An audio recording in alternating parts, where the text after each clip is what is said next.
mirror and thought that very soon he would have to be ready to return to society.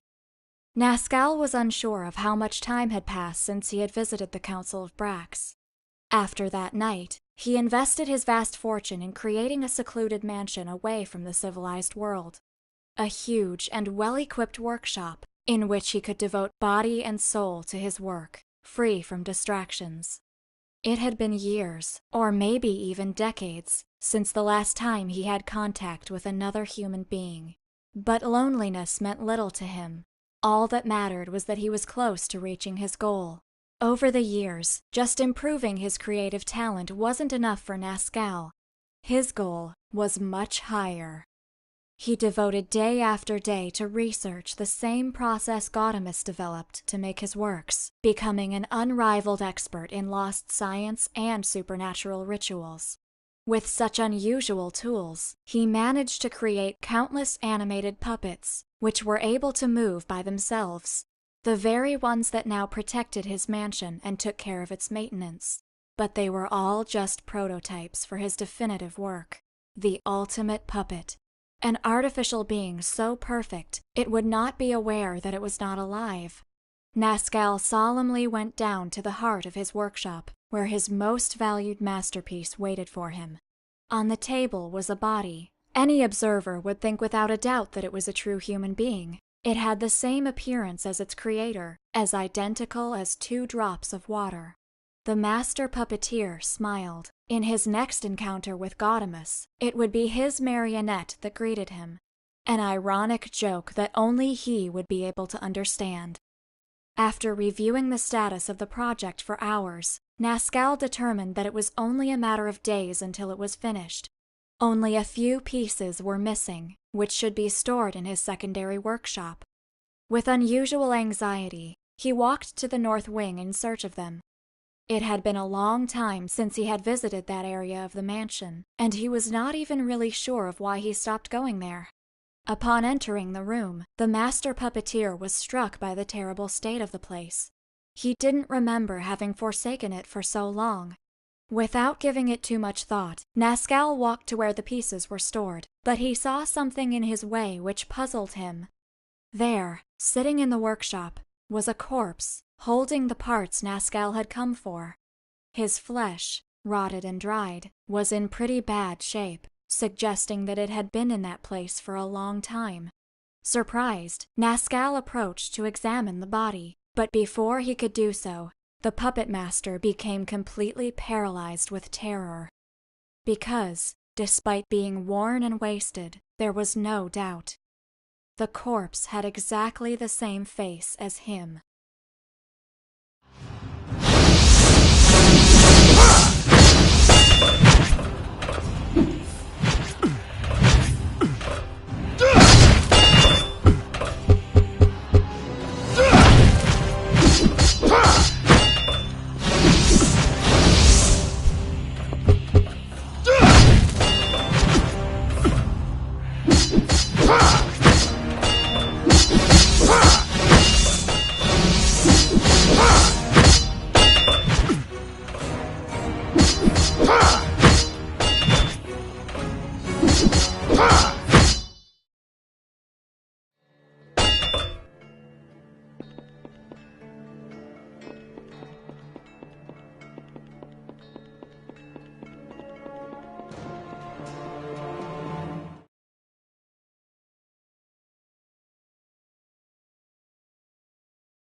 Nazca.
This formula.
more.